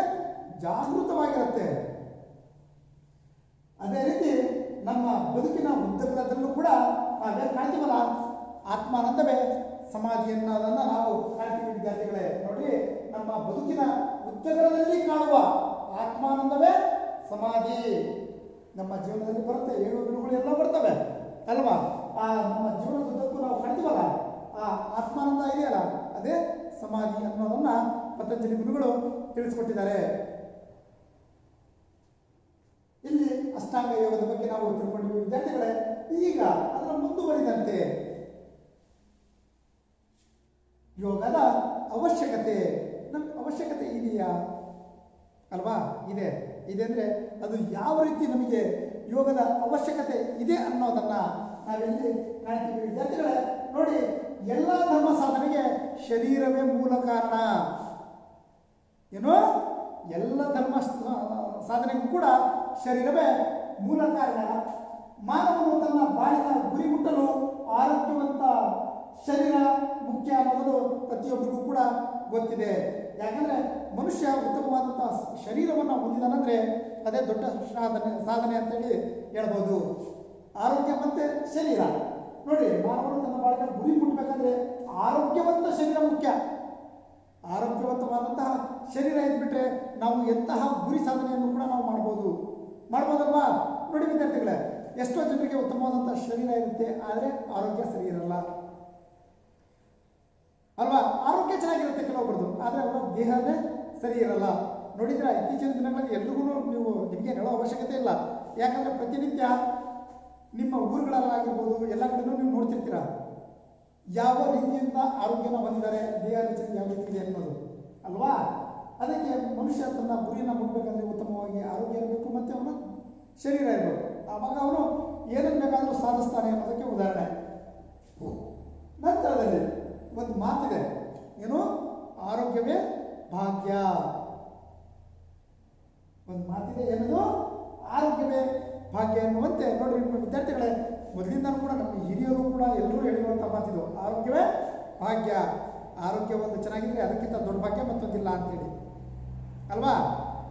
ನಾವು ರೋಗಿಯಾಗಿ 100 ವರ್ಷ ಬದುಕೋದಕ್ಕಿಂತ ನಿರೋಗಿಯಾಗಿ 3 ವರ್ಷ ಬದುಕೋದೇ ಲೇಸು ಅನ್ನೋ ಒಂದು ಮಾತಿದೆ, ಇದೆಯಲ್ವಾ. ಅಂದರೆ ನೀವೇ ಯೋಚನೆ ಮಾಡಿ, ಆರೋಗ್ಯವೇ ಭಾಗ್ಯ. ಆರೋಗ್ಯ ಅಂದರೆ ಅದು ದೌರ್ಭಾಗ್ಯ ಅನ್ಬೋದು. ಆರೋಗ್ಯವೇ ಭಾಗ್ಯ. ರೋಗಿಯಾಗಿ 100 ವರ್ಷ ಬದುಕೋದಕ್ಕಿಂತ ನಿರೋಗಿಯಾಗಿ 3 ವರ್ಷ ಬದುಕಿದ್ರೆ ಲೇಸು, ಅದೇ ಬದುಕಿದ್ರೆ ಸಾಕು ಅನ್ನೋ ಲೆಕ್ಕಾಚಾರ. ಯಾಕೆ ಈ ಮಾತನ್ನ ಹೇಳಿದ್ರು ನೋಡಿ ವಿದ್ಯಾರ್ಥಿಗಳೇ, ಸಮಾಜದಲ್ಲಾಗಿರ್ಬೋದು, ನಮ್ಮ ಮನೆಗಳಲ್ಲಾಗಿರ್ಬೋದು ಅಲ್ವಾ, ನಾವು 100 ವರ್ಷದ ಕಾಲ ಬದುಕ್ತೀವಿ ಅಂಥೇಳಿ ಏನೂ ಮಾಡ್ದಂಗೆ ರೋಗಿಯಾಗಿಬಿಟ್ಟು, ಅಂದರೆ ಏನು ಕೆಲಸ ಮಾಡಿದವರು ಕೂಡ ಅವ್ನು ರೋಗಿನೇ ಅಲ್ಲಿ ಅಲ್ವಾ. ಯಾವುದೇ ಕೆಲಸಗಳನ್ನ ಮಾಡದೇ ಇರೋರು ಕೂಡ ಅಲ್ಲಿ ರೋಗಿ. ಸುಮ್ಮನೆ ತಿಂದು ಮನೆಯಲ್ಲೇ ಬಿತ್ಕೊಂಡು 100 ವರ್ಷ ಸುಮ್ಮನೆ ಬದುಕೋದಕ್ಕಿಂತ ಏನಾದರೂ ಒಂದು ಗುರಿಯನ್ನು ಸಾಧನೆ ಮಾಡಿ, ಏನಾದರೂ ಒಂದು ಸಾಧನೆ ಮಾಡಿ 3 ವರ್ಷದ ಏನೋ ತೊಂದರೆ ಇಲ್ಲ ಅಲ್ವಾ. ಒಟ್ಟು ಒಂದು ಸಾಧನೆಯನ್ನು ಮಾಡಬೇಕು ಅಂತೇಳಿ 100 ವರ್ಷ ನಾವು ರೋಗಿಯಾಗಿ ಬದುಕೋದಕ್ಕಿಂತ 3 ವರ್ಷ ನಿರೋಗಿಯಾಗಿ ಆರೋಗ್ಯವಂತ ಶರೀರವನ್ನು ಇಟ್ಕೊಂಡು ನಾವು ಒಂದು ಒಳ್ಳೆಯ ಗುರಿ ಸಾಧನೆಯನ್ನು ಮಾಡಿ ಸಾಯೋದೇ ಮೇಲು ಅಂತೇಳಿ. ನಂತರದಲ್ಲಿ ವಿದ್ಯಾರ್ಥಿಗಳೇ, ಇತ್ತೀಚಿನ ದಿನಗಳಲ್ಲಿ ಮುಂದುವರಿದ ತಂತ್ರಜ್ಞಾನವನ್ನು ನಾವು ನೋಡ್ತಿದ್ದೀವಿ ಅಲ್ವಾ. ಇತ್ತೀಚಿನ ದಿನಗಳಲ್ಲಿ ಮುಂದುವರಿದಂತಹ ತಂತ್ರಜ್ಞಾನವನ್ನು ನಾವು ನೋಡ್ತಿದ್ದೀವಿ. ಆ ತಂತ್ರಜ್ಞಾನ ಏನು ಮಾಡ್ತಿದೆ, ನಮ್ಮ ದೈಹಿಕ ಚಟುವಟಿಕೆನೇ ಇಲ್ಲದಂತೆ, ದೈಹಿಕವಾಗಿ ಯಾವುದೇ ಚಟುವಟಿಕೆ ಇಲ್ಲದಂತೆ ಮಾಡ್ತಿರೋದನ್ನು ನಾವು ಕಾಣ್ತೀವಿ. ನಾವು ಉದಾಹರಣೆಗೆ ಅಂದ್ಬಿಟ್ರೆ ಒಂದು ರೈತರನ್ನ ತಗೊಳ್ಳೋಣ ಅಲ್ವಾ. ಹಿಂದೇನು ಮಾಡ್ತಿದ್ರು ರೈತರು, ಏನು ಮಾಡ್ತಿದ್ರು, ಅವ್ರೇನು ಮಾಡ್ತಿದ್ರು, ತಮ್ಮ ಹೊಲಗಳಲ್ಲಿ ಉಳುಮೆಗಳನ್ನು ಮಾಡ್ತಿದ್ರು. ಯಾವ ರೀತಿಯಿಂದಾಗಿ 1-2 ಎತ್ತನ್ನು ಹಿಡ್ಕೊಂಡು ನಾವೇ ಅಲ್ಲಿ ಕುಂಟೆನೋ ನೇಗಲನ್ನು ಹಿಡ್ಕೊಂಡ್ಬಿಟ್ಟು ನಾವೇನು ಮಾಡ್ತಿದ್ವಿ, ಹೊಲಗಳಲ್ಲಿ ಕೆಲಸಗಳನ್ನು ಮಾಡ್ತಿದ್ವಿ. ಹೊಲಗಳಿಗೆ ಮನೆಯಿಂದ ಹೊಲಗಳು ಎಷ್ಟೇ ದೂರ ಇದನ್ನು ಕೂಡ ನಡ್ಕೊಂಡು ಹೋಗಿ ನಡ್ಕೊಂಡು ಬರ್ತಿದ್ವಿ. ಆದರೆ ತಂತ್ರಜ್ಞಾನ ಮುಂದುವರಿದ ಕಾರಣದಿಂದಾಗಿ ಹೊಲಗಳಲ್ಲಿ ಏನು ರೈತ ಹೆಸರು ಮಾತ್ರ ರೈತ ಇದ್ದಾನೆ, ಆದರೆ ಅಲ್ಲಿ ನಡೀತಿರುವಂಥ ಕೆಲಸ ಏನು ತಂತ್ರಜ್ಞಾನ ಜಾಸ್ತಿ ಆಗಿದೆ. ಏನು ಮಾಡೋಕ್ಕಾಗತ್ತೆ, ಅನಿವಾರ್ಯ ಅಲ್ವಾ. ಆ ಸ್ಥಿತಿ ಕೂಡ ಆ ರೀತಿ ಅನಿವಾರ್ಯ ಅಂತೇಳಿ ಮಾಡ್ಕೊಂಡ್ಬಿಟ್ಟಿದ್ದಾರೆ. ಯಾಕಂದರೆ ದೈಹಿಕ ಚಟುವಟಿಕೆಯಿಂದ ಕೆಲಸ ಮಾಡೋರೇ ಸಿಗ್ತಿಲ್ಲ. ಕೆಲಸ ಮಾಡೋರು ಸಿಗ್ತಿದಾರ, ಎಲ್ಲೂ ಸಿಗ್ತಿಲ್ಲ. ನೋಡಿ ಈಗ ಎಂಥ ಟೆಕ್ನಾಲಜಿ ಮುಂದುವರಿದಿದೆ ಅಂದರೆ, ಒಂದು ಮಿಷಿನ್ ಬಂದುಬಿಟ್ಟು ಅದೇ ಬಿತ್ತನೆ ಮಾಡಿ ಅಲ್ವಾ, ಅದೇ ಕಳೆನಾಶಕ ಕೂಡ ಈಗ ಮನುಷ್ಯರೇ ಸಿಂಪರಣೆ ಮಾಡೋದಿಲ್ಲ, ಅದನ್ನು ಕೂಡ ಅದು ಮಿಷಿನ್ ಬಂದು ಅದನ್ನೇ ಸಿಂಪರಣೆ ಮಾಡುತ್ತೆ. ಒಂದು ಮಿಷಿನ್ ಬಂದ್ಬಿಟ್ಟು ಏನು ಮಾಡುತ್ತೆ, ಕಟಾವು ಕೂಡ ಮಾಡುತ್ತೆ. ಅದರಿಂದ ಬಂದಿರುವಂತಹ ಪೀಕ್ ಅಂದರೆ ಬೀಜಗಳನ್ನು, ದವಸ ಧಾನ್ಯಗಳನ್ನು ಅದೇನು ಮಾಡುತ್ತೆ, ಮೂಟೆ ಒಂದು ಹಿಡಿದ್ರೆ ಸಾಕು ಎಲ್ಲವನ್ನ ಹಾಕಿ ರೆಡಿ ಮಾಡಿ ಇಟ್ಟು ಹೋಗುತ್ತೆ. ಆದರೆ ಮನುಷ್ಯನಿಗಲ್ಲಿ ದೈಹಿಕ ಚಟುವಟಿಕೆ ಎಲ್ಲಿದೆ ಅಲ್ವಾ. ಎಲ್ಲ ಟ್ರಾಕ್ಟರ್ಗಳಿಂದಾನೇ ಹೊಲಗಳಲ್ಲಿ ಕೆಲಸಗಳನ್ನೆಲ್ಲ ನಡೀತಿರೋದನ್ನು ನೋಡ್ತೀರಾ, ಗದ್ದೆಗಳಲ್ಲಿ ನೋಡ್ತೀರಾ, ಎಲ್ಲ ಮಿಷನರಿ ವರ್ಕೆ. ಮನುಷ್ಯನ ಕೆಲಸಗಳೇ ಇಲ್ಲ, ದೈಹಿಕ ಚಟುವಟಿಕೆನೇ ಅಲ್ಲಿಂದಾಗೆ ಆಗಿದೆ ಅಂತ ಸಮಾಜ ನಿರ್ಮಾಣ ಆಗ್ತಾ ಹೋಗ್ತಿದೆ. ಇದು ಮುಂದೆ ಆತಂಕಕಾರಿಯನ್ನು ಉಂಟು ಮಾಡಿದೆ, ಆತಂಕಕಾರಿ ಅಂತ ವಿಚಾರ ತಾನೇ ಇದು. ದೈಹಿಕ ಚಟುವಟಿಕೆನೇ ಇಲ್ಲ. ಮತ್ತೆ ನಮ್ಮ ಮನೆಗಳಿಗೆ ಬಂದ್ಬಿಡೋಣ ವಿದ್ಯಾರ್ಥಿಗಳೇ. ಹಿಂದೆ ನಮ್ಮ ಮನೆಗಳಲ್ಲಿ ನಮ್ಮ ತಾಯಿ ಅಜ್ಜಿ ಅವರನ್ನೆಲ್ಲ ನೋಡಿದ್ವಿ. ಯಾವ ರೀತಿ ಮಾಡ್ತಿದ್ರು ಅವರು, ಇದು ಉದಾಹರಣೆಗಳನ್ನ ಹೇಳ್ತಿದ್ರು ವಿದ್ಯಾರ್ಥಿಗಳೇ. ಅವರೆಲ್ಲ ಏನು ಮಾಡ್ತಿದ್ರು, ಅಡುಗೆ ಮಾಡಬೇಕಂದ್ರೆ ಚಟ್ನಿನ ರುಬ್ಕೊಂಡ್ಬರ್ತಿದ್ರು. ಎಲ್ಲಿಗೆ ಹೋಗ್ತಿದ್ರು, ಒಂದು ಕಲ್ಲನ್ನು ಇರ್ತಿತ್ತು, ಆ ಕಲ್ಲಲ್ಲಿ ಏನು ಮಾಡ್ತಿದ್ರು ಅವರು ರುಬ್ತಿದ್ರು ಅಲ್ವಾ. ಅವರಿಗಲ್ಲಿ ದೈಹಿಕ ಚಟುವಟಿಕೆ, ತನ್ನ ಕೈಗೆ ಅವ್ರು ಮಾಡುವಂಥ ಕೆಲಸಗಳಲ್ಲಿ ಏನಾಗ್ತಿತ್ತು, ದೈಹಿಕ ಚಟುವಟಿಕೆಗಳಲ್ಲಿ ತೊಡಗ್ತಿದ್ರು ಅವರಿಗೇನೆ ಗೊತ್ತಿಲ್ಲದಂಗೆ. ನಂತರದಲ್ಲಿ ನೀರು ತರಬೇಕಾದ್ರೆ ಏನು ಮಾಡ್ತಿದ್ವಿ, ಜಗ್ಗೊಬ್ಬರು ಅಂತ ಹೇಳಿದ್ವಿ ಅಲ್ವಾ, ಅದನ್ನು ಜಗ್ತಿದ್ವಿ, ಎಲ್ಲ ಬಾವಿಯಿಂದ ನೀರನ್ನು ಸೇರ್ತಿದ್ವಿ. ಆದರೆ ಇವತ್ತೇನಾಗಿದೆ, ಏನಾಗಿದೆ, ಇವತ್ತು ಮನೆಯಲ್ಲೇ ನೀರು ಬರುತ್ತೆ, ನಲ್ಲಿ ಆನ್ ಮಾಡಿದರೆ ಸಾಕು ನೀರು ಬಂತು. ನೋಡ್ರಿ, ನಾವು ನೀರು ತರಬೇಕಾದ್ರೆ ಏನು ಮಾಡ್ತಿದ್ವಿ, ಇಡೀ ದೇಹವನ್ನೇ ನಮ್ಮಲ್ಲಿರುವಂಥ ಶಕ್ತಿಯನ್ನು ಬಳಸ್ಕೊಂಡು ಬಾವಿಯಿಂದ ನೀರನ್ನು ಸೇರ್ತಿದ್ವಿ ಅಲ್ವಾ. ನಂತರದಲ್ಲಿ ಜಗ್ಗೋಬೋರ್ಗಳಿಂದ ನಾವು ಜಗ್ತಿದ್ವಿ. ಇಷ್ಟೆಲ್ಲ ದೈಹಿಕ ಚಟುವಟಿಕೆಗಳನ್ನು ಮಾಡ್ತಿದ್ವಿ. ಈಗೇನಾಗ್ತಿದೆ, ಜಸ್ಟ್ ಆನ್ ಆ್ಯಂಡ್ ಆಫ್, 2 ಬೆರಳಲ್ಲೇ ಎಲ್ಲವುಗಳು ಕೂಡ ಆಗ್ತಿರೋದನ್ನು ಕಾಣ್ತಿದ್ದೀವಿ. 2 ಬೆರಳಷ್ಟೇ, ಹಿಂಗಂದ್ರೆ ಸಾಕು ಆನ್ ಆಗುತ್ತೆ, ಹಿಂಗಂದ್ರೆ ಆಫ್ ಆಗುತ್ತೆ. ಎಲ್ಲಿದೆ ನಂತರದಲ್ಲಿ, ಈಗ ನಾನು ಹೇಳಿದೆ ಮಸಾಲೆ ಚಟ್ನಿಯನ್ನು ರುಬ್ಕೊಂಡ್ಬರೋದು ಅಲ್ವಾ, ದುಂಡಿಗಲ್ಲೆಲ್ಲ ಇರ್ತಿದ್ವು, ರುಬ್ತಿದ್ರು, ಇಡೀ ದೇಹದಲ್ಲಿ ಆಕ್ಷನ್ ಆಗ್ತಿತ್ತು ಅಲ್ವಾ. ಅದರಲ್ಲೂ ಕೂತ್ಕೊಂಡಾಗ ಆ ಕೆಲಸವನ್ನು ಮಾಡ್ತಿದ್ವಿ. ಆವಾಗ ಏನಾಗ್ತಿತ್ತು, ಬ್ಲಡ್ ಕೊಲೆಸ್ಟ್ರಾಲ್ ಕೂಡ ಕಡಿಮೆ ಆಗ್ತಿತ್ತು ಕುಂತ್ಕೊಳ್ಳೋದು ಎದ್ದೇಳೋದೆಲ್ಲ ಮಾಡಿದರೆ ಆ ರೀತಿ ಆಗುತ್ತಲ್ವಾ, ಅದು ಕೂಡ ಒಂದು ಎಕ್ಸಸೈಜೇ. ಆದರೆ ಇವತ್ತು ನಿಂತ ಜಾಗದಲ್ಲಿ ನಿಂತ್ಕೊಂಡು ಒಂದು ಸ್ವಿಚ್ ಒಂದು ಬಟನ್ಸನ್ನು ಆನ್ ಮಾಡಿದ್ದು ಬಂದರೆ ಸಾಕು, ಇಲ್ಲೇನೋ ಮಿಕ್ಸರಲ್ಲಿ ಚಟ್ನಿ ತಿರುಗುತ್ತೆ, ಚಟ್ನಿಯಲ್ಲಿ ಪುಡಿಯಾಗಿ ಹೊರಗಡೆ ಬರುತ್ತೆ. ಎಲ್ಲಿದೆ ದೈಹಿಕ ಚಟುವಟಿಕೆ ಅನ್ನೋದು? ಎಲ್ಲಿದೆ? ಗಂಟೆಗಟ್ಟಲೆ ಕೆರೆಗೆ ಬಟ್ಟೆಗಳನ್ನು ತಗೊಂಡು ಹೋಗೋದಾಗಿರ್ಬೋದು, ಅಥವಾ ಮನೆ ಮುಂದೆನೇ ಆಗಿರ್ಬೋದು, ನೀರನ್ನು ತುಂಬಿಕೊಂಡು ಇಟ್ಕೊಂಡು ಬಟ್ಟೆಯನ್ನು ಒಗಿತಿದ್ರು ಅಲ್ವಾ, ಬಟ್ಟೆನೆಲ್ಲ ಒಗಿತಿದ್ರು, ಸೆಳಿತಿದ್ರು ಅಲ್ವಾ, ಎಲ್ಲ ಆ್ಯಂಗಲಲ್ಲಿ ಎಕ್ಸಸೈಸ್ ಮಾಡಿಸ್ಬಿಡ್ತಿತ್ತು ಬಟ್ಟೆಗಳು ಒಗೆಯೋ ಸಂದರ್ಭದಲ್ಲಿ. ಆದರೆ ಇವತ್ತು ವಾಷಿಂಗ್ ಮಿಷಿನ್ ಬಂದಿದೆ, ಅದೇನು ಮಾಡುತ್ತೆ, ಅದೇ ಒಗೆದ್ಬಿಟ್ಟು ಅದೇ ಒಣಗಿಸ್ಬಿಡುತ್ತೆ. ಒಂದು ಸ್ವಿಚ್ ಹಾಕಿದರೆ ಸಾಕು. ನೋಡ್ರಿ, ನಮ್ಮ ದೈಹಿಕ ಚಟುವಟಿಕೆ ಎಲ್ಲುಳಿತು. ಇದರಿಂದಾನೇ ನಾವೇನು ಮಾಡ್ತಿದ್ದೀವಿ, ಹಲವು ರೋಗ ರುಜಿನಗಳಿಗೆ ಗುರಿ ಆಗ್ತಿದ್ದೀವಿ. ಗುರಿ ಆಗ್ತಿದ್ದೀವಿ ತಾನೆ. ನೋಡಿ, ಯಾವುದೇ ಈಗ ದೈಹಿಕ ಚಟುವಟಿಕೆನೇ ಇಲ್ಲ, ಅದಕ್ಕೆ ಏನಾಗ್ತಿದ್ದೀವಿ, ತನ್ನಷ್ಟಕ್ಕೆ ತಾನೇ ರೋಗ ರುಜಿನಗಳಿಗೆ ತುತ್ತಾಗ್ತಿದ್ದೀವಿ. ಇಲ್ಲಿ ದೈಹಿಕ ಚಟುವಟಿಕೆ ಇಲ್ಲ ಅಲ್ವಾ, ಇದರಿಂದ ಏನಾಗ್ತಿದೆ, ಸಮಸ್ಯೆಗಳು ಜಾಸ್ತಿ ಆಗ್ತಾ ಇದ್ದಾವೆ. ನೋಡಿ ವಿದ್ಯಾರ್ಥಿಗಳೇ, ನೀವು ನೋಡ್ಬೋದು, ಇತ್ತೀಚಿನ ದಿನಗಳಲ್ಲಿ ಮುಂದುವರಿದ ತಂತ್ರಜ್ಞಾನದ ಕಾರಣಗಳಿಂದ ದೈಹಿಕ ಚಟುವಟಿಕೆಗಳು ಕಡಿಮೆ ಆಗ್ತಿದ್ದಾವೆ, ಮಾನಸಿಕ ಒತ್ತಡಗಳು ಜಾಸ್ತಿ ಆಗ್ತಿದ್ದಾವೆ. ಮಾನಸಿಕವಾಗಿ ಒತ್ತಡ ಜಾಸ್ತಿ ಆಗ್ತಿದ್ದಾವೆ ತಾನೆ? ಯಸ್. ಯಾವ ರೀತಿ ಜಾಸ್ತಿ ಆಗ್ತಿದೆ ಮಾನಸಿಕ ಒತ್ತಡ? ಕುಂತಲ್ಲೇ ತಿನ್ನೋದು, ಕೂತಲ್ಲೇ ನಿದ್ದೆ ಮಾಡೋದು, ಇವನ್ನ ಮಾಡಿದರೆ ಒತ್ತಡಗಳು ಜಾಸ್ತಿ ಆಗ್ತಾವ ಕಡಿಮೆ ಆಗ್ತಾವ? ಜಾಸ್ತಿ ಆಗತ್ತೆ. ನಂತರದಲ್ಲಿ ನಿದ್ರಾಹೀನತೆ, ಸರಿಯಾಗಿ ನಾವು ನಿದ್ರೆ ಮಾಡ್ತಿಲ್ಲ. ಉದಾಹರಣೆ ಮೊಬೈಲ್ ಅಂತ ಹೇಳ್ಬೋದು. ಯಾಕಂದರೆ ಮೊಬೈಲನ್ನು ಒಂದ್ಸಲ ಹಿಡ್ಕೊಂಡ್ಬಿಟ್ರೆ ಸಾಕು, ಅದು ಎಲ್ಲೆಲ್ಲಿ ಕರ್ಕೊಂಡು ಹೋಗುತ್ತೋ ಗೊತ್ತಿಲ್ಲ, ಕರ್ಕೊಂಡೋಗಿ ಕೊನೆಗೆ ಎಲ್ಲಿ ಬಿಡುತ್ತೆ, ಸಮಸ್ಯೆಗೆ ಬಿಡುತ್ತೆ, ಮಾನಸಿಕ ಒತ್ತಡವನ್ನು ಹೆಚ್ಚಿಸುತ್ತೆ, ನಿದ್ರಾಹೀನತೆ ಜಾಸ್ತಿ ಆಗತ್ತೆ. ಈ ಮೊಬೈಲ್ ಯಾವಾಗಲಿಂದ ಬಳಕೆ ಜಾಸ್ತಿ ಮಾಡ್ತಿದ್ದೀವೋ ಅಲ್ಲಿಂದ ನಿದ್ರಾಹೀನತೆ ತನ್ನಷ್ಟಕ್ಕೆ ತಾನೇ ಹೆಚ್ಚಾಗ್ತಾ ಹೋಗ್ತಿರೋದನ್ನು ನಾವು ಕಾಣ್ತಿದ್ದೀವಿ. ಚಿಂತೆಗಳು, ಮನುಷ್ಯನಿಗೆ ಚಿಂತೆಗಳು ಕೂಡ ಒಂದು ದೊಡ್ಡ ಕಾಯಿಲೆ. ಚಿಂತೆನೆ ದೊಡ್ಡ ಕಾಯಿಲೆ, ಅವುಗಳು ಕೂಡ ಜಾಸ್ತಿ ಆಗ್ತಿದ್ದಾವೆ. ಆಡಂಬರದ ಜೀವನ. ಯಾವ ರೀತಿ ಆಡಂಬರದ ಜೀವನ? ಯಾಸ್, ಮನೇಲಿ ಹಿಂದೆ ಎಷ್ಟಿತ್ತು ಅಷ್ಟನ್ನ ತಿನ್ಕೊಂಡು ಆರಾಮಾಗಿರ್ತೀವಿ. ಇವತ್ತಂಗಲ್ಲ, ಆಡಂಬರದ ಜೀವನ. ಮನೇಲಿ ತಿನ್ನೋಕ್ಕಾಗ್ತಿಲ್ಲ, ಹೋಟ್ಲ್ಗಳಿಗೆ ಹೋಗ್ತೀವಿ ಅಲ್ವಾ, ದುಂದು ವೆಚ್ಚವನ್ನು ಜಾಸ್ತಿ ಮಾಡ್ತೀವಿ. ದೊಡ್ಡ 5 ಸ್ಟಾರ್ ಹೋಟ್ಲ್ಗಳಿಗೆ ಹೋಗೋದು, ಅಥವಾ ದೊಡ್ಡ ಆಡಂಬರ ಬಟ್ಟೆ ಅವುಗಳನ್ನು ತಗೊಂಡು ಬರೋದಾಗಿರ್ಬೋದು. ಆಡಂಬರದ ಜೀವನ ಒಟ್ಟು ತುಂಬಾ ಫ್ಯಾಷನ್ ಆಗಿರಬೇಕು, ಎಲ್ಲ ಚೆನ್ನಾಗಿರ್ಬೇಕು ಅನ್ನೋ ಉದ್ದೇಶದಿಂದ ಆಡಂಬರದ ಜೀವನಕ್ಕೆ ಮಾರು ಹೋಗಿದ್ದಾರೆ.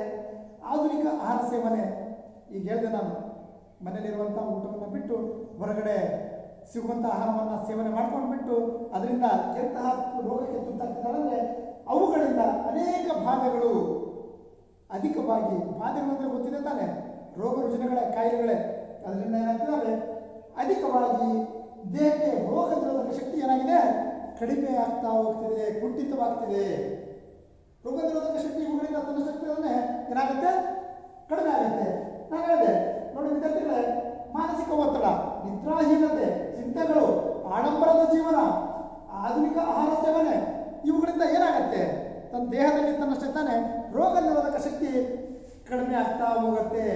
ಅವಾಗ ಏನಾಗುತ್ತೆ, ಬರೋ ಕಾಯಿಲೆ ಕಸಾಲೆಗಳೆಲ್ಲ ಏನಾಗ್ತವೆ, ನಮ್ಮ ದೇಹ ಸೇರ್ಕೊತವೆ. ಮುಂದೆ ಗೊತ್ತಿದೆ ತಾನೆ, ಕೊನೆಗೆ ಸಮಾಧಿನೇ. ಅದಕ್ಕಾಗಿ ನಾವು ಬದುಕುವಂತಹ ರೀತಿ, ನಮ್ಮ ಜೀವನ ಶೈಲಿ ಉತ್ತಮವಾಗಿರ್ಬೇಕಂತೇಳಿ ಅಷ್ಟಾಂಗ ಯೋಗ ತಿಳಿಸ್ಕೊಡುತ್ತೆ ವಿದ್ಯಾರ್ಥಿಗಳೇ. ನೋಡ್ರಿ, ನಂತರದಲ್ಲಿ ಇವುಗಳಿಂದ ನಮಗೆ ಮುಕ್ತಿನೇ ಇಲ್ವಾ? ಮುಕ್ತಿ ಪಡೆಯೋದು ಹೇಗೆ? ಇದಕ್ಕೆ ಪರಿಹಾರ ಇಲ್ವಾ? ಎಲ್ಲದಕ್ಕೂ ಒಂದು ಪರಿಹಾರ ಇದ್ದೇ ಇರುತ್ತೆ. ಅದೆಂತಹ ಕಷ್ಟ ಆಗಿರಲಿ, ಅದೇನೇ ಆಗಿರಲಿ, ಅದಕ್ಕೆ ಪರಿಹಾರ ಇರುತ್ತೆ. ಆ ಪರಿಹಾರವನ್ನು ನಾವು ಕಂಡುಕೋಬೇಕಷ್ಟೇ. ಪರಿಹಾರ ತನ್ನಷ್ಟಕ್ಕೆ ತಾನೇ ಬಂದು ನಮಗೆ ಸೇರಲ್ಲ, ನಾವು ಆ ಪರಿಹಾರವನ್ನು ಕಂಡುಕೋಬೇಕು ಅಲ್ವಾ? ಅದೇ ರೀತಿ ನೋಡಿ, ಇವೆಲ್ಲ ಪ್ರಶ್ನೆಗಳು ಮೂಡುವುದು ಸೃಷ್ಟಿಯಾಗಲು ಸಹಜನೇ. ಇದಕ್ಕೆ ಉತ್ತರವೇ ಏನು? ಯೋಗ. ಇದಕ್ಕೆ ಉತ್ತರ ಯಾವುದು? ಯೋಗ. ನೋಡ್ರಿ, ಯೋಗದ ನಿರಂತರ ಅಭ್ಯಾಸವನ್ನು ನಾವು ಮಾಡ್ಕೊತಾ ಹೋದ್ರೆ, ಅದರಿಂದ ನಾವು ಅದನ್ನು ನಿರಂತರ ಅಭ್ಯಾಸ ಮಾಡ್ಕೊಂಡು ಹೋದ್ರೆ ಸಾಕು, ಆ ಲಾಭಗಳು ತನ್ನಷ್ಟಕ್ಕೆ ತಾನೇ ನಮಗೆ ಸೇರ್ಕೊಂತ ಒಂದೊಂದೇ ಪ್ಲಸ್ ಆಗ್ತಾ ಹೋಗುತ್ತೆ. ಈ ಯೋಗಾಭ್ಯಾಸವನ್ನು ನಾವು ಮಾಡಲಿಲ್ಲ, ನಮ್ಮ ದೇಹದಲ್ಲಿ ಒಂದೊಂದೇ ಮೈನಸ್ ಆಗ್ತಾ ಹೋಗ್ತವೆ. ಮಾಡಲಿಲ್ಲ ಅಂದರೆ ಒಂದೊಂದೇ ಮೈನಸ್ ಆಗ್ತಾ ಕೊನೆಗೆ ಸಮಾಧಿನೇ. ರೈಟ್ ವಿದ್ಯಾರ್ಥಿಗಳೇ, ನೋಡಿ, ಇದಕ್ಕೆಲ್ಲ ಉತ್ತರ ನಾನು ಯೋಗ ಅಂತ ಹೇಳಿದೆ. ಯೋಗದ ನಿರಂತರವಾಗಿ ಅಭ್ಯಾಸವನ್ನು ಮಾಡ್ಕೊತಾ ಹೋದರೆ ಉತ್ತಮವಾದ ಜೀವನ ಶೈಲಿಯನ್ನು ನಾವು ನಡೆಸ್ಬೋದು, ಸಮಾಜದಲ್ಲಿ ಉತ್ತಮವಾದಂಥ ನಾಗರಿಕರಾಗ್ಬೋದು ಅಲ್ವಾ? ಸಮಾಜದಲ್ಲಿ ಒಳ್ಳೆ ಒಳ್ಳೆಯ ಹೆಸರುಗಳನ್ನು ನಾವು ಗಳಿಸ್ಬೋದು ಅಂತೀವಿ. ನಂತರದಲ್ಲಿ ಕ್ರೀಡೆಗಳಲ್ಲಿ ಪಾಲ್ಗೊಳ್ತೀವಿ ಹಾಗೂ ವ್ಯಾಯಾಮಗಳನ್ನು ಮಾಡ್ತೀವಿ. ಇವುಗಳಿಂದಲೂ ಕೂಡ ಹೆಚ್ಚಿನದಾಗಿ ನಮಗೆ ಆರೋಗ್ಯವನ್ನ ನೆಮ್ಮದಿಯನ್ನ ನೀಡುವಂಥದ್ದು ವಿದ್ಯಾರ್ಥಿಗಳೇ ಅದರ ಪರಿಣಾಮ ಯೋಗಾಸನ. ನೋಡಿ, ಯೋಗಾಸನದಿಂದ ಅದಕ್ಕಿಂತ ಜಾಸ್ತಿ ನಮಗೆ ಸಿಗತ್ತೆ. ಮನಸ್ಸು ಮತ್ತು ದೇಹಕ್ಕೆ ಯೋಗದಿಂದ ಅಧಿಕವಾದಂತಹ ಮನಸ್ಸು ಮತ್ತೆ ಯೋಗ. ನೋಡಿ, ಮನಸ್ಸು ಮತ್ತೆ ದೇಹ ಇವೆರಡು ಕೂಡ ಒಂದೇ. ಅವೆರಡು ಚೆನ್ನಾಗಿರ್ಬೇಕಂದ್ರೆ ನಮಗೆ ಸಿಗಬೇಕಾಗಿರೋದು ಏನು? ಯೋಗ. ಅದರ ಪ್ರತಿನಿತ್ಯ ನಾವು ಅದನ್ನು ಅಳವಡಿಸ್ಕೊಂಡು ಹೋಗ್ಬೇಕು. ಯೋಗಾಸನವನ್ನ ಅದನ್ನು ಅಭ್ಯಾಸ ಮಾಡ್ಕೊತಾ ಹೋಗ್ಬೇಕು. ಆವಾಗ ಏನಾಗತ್ತೆ, ನಮ್ಮ ದೇಹ ಮತ್ತು ಮನಸ್ಸು ನಾವು ಹೇಳ್ದಂಗೆ ಕೇಳತ್ತೆ. ಯೋಗಪಟುಗಳನ್ನ ನೋಡಿದಿರಲ್ವಾ, ಅವ್ರ ಮನಸ್ಸು ಏನು ಹೇಳುತ್ತೋ ಆ ದೇಹ ಅದನ್ನು ಮಾಡೇ ಬಿಡುತ್ತೆ ಅಲ್ವಾ? ಆಸನಗಳನ್ನು ಹಾಕುವಾಗ ನೋಡಿದ್ರ ಎಂತೆಂಥ ಆಸನಗಳನ್ನು ಹಾಕ್ತಾರೆ. ಅವರ ದೇಹದಲ್ಲಿ ಮೂಳೆ ಗಿಳೆ ಅದಾವ ಇಲ್ಲಪ್ಪ ಅಂತ ಅನ್ಬೇಕು ಅಲ್ವಾ? ಅಂತಹ ಆಸನಗಳನ್ನೆಲ್ಲ ಮಾಡ್ತಾರೆ. ಅದು ಯೋಗಾಸನದಿಂದ ಮಾತ್ರ ಸಾಧ್ಯ.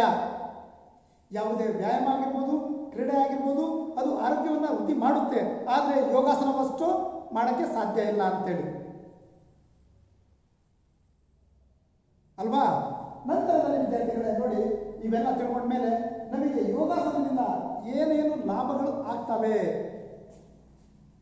ಯಾವ ಯಾವ ಲಾಭಗಳನ್ನು ನಾವು ಯೋಗಾಸನದಿಂದ ಪಡ್ಕೋತೀವಿ ಅನ್ನೋದನ್ನ ನಾವು ಹಂಗೆ ನೋಡ್ಕೊಂತ ಹೋದಂತಹ ಸಂದರ್ಭದಲ್ಲಿ ಸಿಗುವಂಥದ್ದು ದೇಹವನ್ನು ಪೂರ್ಣ ಆರೋಗ್ಯವಾಗಿಸುತ್ತದೆ. ಆರೋಗ್ಯವಾಗಿಸುತ್ತಾ? ಎಸ್. ಹೆಂಗೆ? ಯಾವ ರೀತಿ ನಮಗೆ ಆರೋಗ್ಯವಾದ ದೇಹವನ್ನು ಪೂರ್ಣ ಆರೋಗ್ಯವಾಗಿಸುತ್ತೆ? ಇವೆಲ್ಲ ನಾವು ಯೋಗಾಸನವನ್ನು ಪ್ರತಿನಿತ್ಯ ಅಭ್ಯಾಸ ಮಾಡ್ಕೊಂಡು ಹೋಗೋದ್ರೆ ಸಾಕು. ದೇಹವನ್ನು ಪೂರ್ಣ ಪ್ರಮಾಣದಲ್ಲಿ ಆರೋಗ್ಯಯುತವಾಗಿ, ಚೈತನ್ಯಯುತವಾಗಿ ನಮ್ಮ ದೇಹವನ್ನು ಇರಿಸೋದನ್ನು ಕಾಣ್ತೀವಿ. ನಂತರದಲ್ಲಿ ಮನಸ್ಸು ಪ್ರಶಾಂತವಾಗಿರುತ್ತದೆ ಅಲ್ವಾ?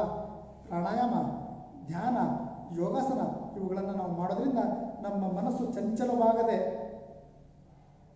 ನಾವು ಹೇಳಿದ ರೀತಿಯಲ್ಲಿ ನಮ್ಮ ಮನಸ್ಸು ಕೇಳೋದನ್ನು ನಾವು ಕಾಣ್ತೀವಿ ವಿದ್ಯಾರ್ಥಿಗಳೇ ಅಲ್ವಾ? ನಮ್ಮ ದೇಹನೇ ತುಂಬಾ ಆರೋಗ್ಯಪೂರ್ಣವಾಗಿರುತ್ತಂದ್ರೆ ನಮ್ಮ ಮನಸ್ಸು ಎಷ್ಟು ಪ್ರಶಾಂತವಾಗಿರುತ್ತೆ.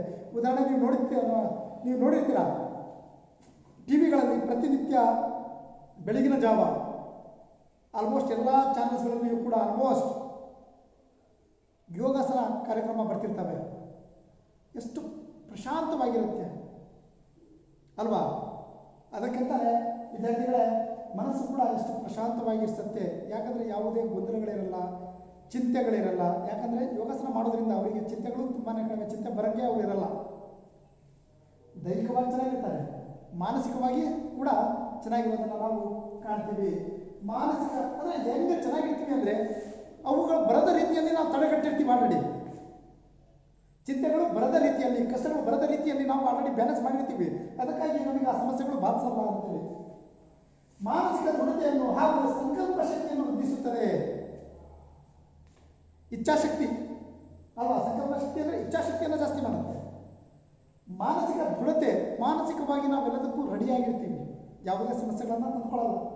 ಸಂಕಲ್ಪ ಶಕ್ತಿಯನ್ನು ವೃದ್ಧಿಸುತ್ತೆ ಅಂದರೆ ಇಚ್ಛಾಶಕ್ತಿ, ಏನಾದರೂ ಒಂದು ಉತ್ತಮವಾದ ಕೆಲಸಗಳನ್ನು ಮಾಡಬೇಕಂದ್ರೆ ಆ ಶಕ್ತಿ ನಮ್ಮಲ್ಲಿ ಇರುತ್ತೆ, ಅದನ್ನು ಜಾಸ್ತಿ ಮಾಡುತ್ತೆ, ನಾವು ಅದನ್ನು ಮಾಡ್ತೀವಿ. ಏಕಾಗ್ರತೆಯನ್ನು ಹೆಚ್ಚಿಸುತ್ತದೆ. ಅದನ್ನು ಹೇಳೋದೇ ಬೇಡ, ಯೋಗಾಸನ ಆಲ್ಮೋಸ್ಟ್ 100ಕ್ಕೆ 100% ಏಕಾಗ್ರತೆಯನ್ನು ಹೆಚ್ಚಿಸುತ್ತೆ. ಯೋಗಾಸನವನ್ನು ಮಾಡೋರಿಗೆ ನೋಡ್ರಿ ನೀವು, ತನ್ನಷ್ಟಕ್ಕೆ ತಾನೇ ಏನಾಗಿರುತ್ತೆ, ಅವರ ಏಕಾಗ್ರತೆ, ಕಾನ್ಸಂಟ್ರೇಷನ್ ಪವರ್ ಹೆಚ್ಚಾಗ್ತಾ ಹೋಗುತ್ತೆ. ಕೆಲವೊಬ್ರು ಹೇಳ್ತಾರೆ, ಸರ್ ನಾನು ಪಾಠ ಕೇಳುವಂಥ ಸಂದರ್ಭದಲ್ಲಾಗಿರ್ಬೋದು, ಆಟ ಆಡುವಂಥ ಸಂದರ್ಭದಲ್ಲಾಗಿರ್ಬೋದು, ನನ್ನ ಮನಸ್ಸು ತುಂಬಾ ಚಂಚಲ ಬೇರೆ ಕಡೆ ಹೋಗ್ತಾ ಇರುತ್ತೆ. ಅದು ಹೋಗಬಾರ್ದಂದ್ರೆ ಯೋಗಾಭ್ಯಾಸದಲ್ಲಿ ತೊಡಗ್ರೆ ತನ್ನಷ್ಟಕ್ಕೆ ತಾನೇ ಏಕಾಗ್ರತೆ ಅನ್ನೋದು ಬಂದೇ ಬರುತ್ತೆ. ಆ ಮನಸ್ಸು ಹೊರಗೆ ಹೋಗದ ರೀತಿಯಲ್ಲಿ ನಿಮಗೆ ಏಕಾಗ್ರತೆಗೊಳಿಸಿರುತ್ತೆ.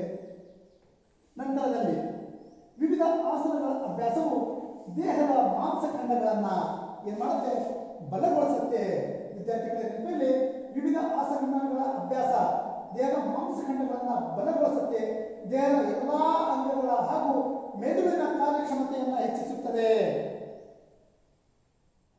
ನೋಡಿ, ನಮ್ಮ ದೇಹದಲ್ಲಿರುವಂತಹ ಎಲ್ಲ ಅಂಗಾಂಗಗಳಿಗೂ ಕೂಡ, ಎಲ್ಲ ಮಾಂಸ ಖಂಡಗಳಿಗೂ ಕೂಡ ಉತ್ತಮವಾದಂತಹ ಶಕ್ತಿಯನ್ನ ಯಾವ್ದು ನೀಡುತ್ತೆ?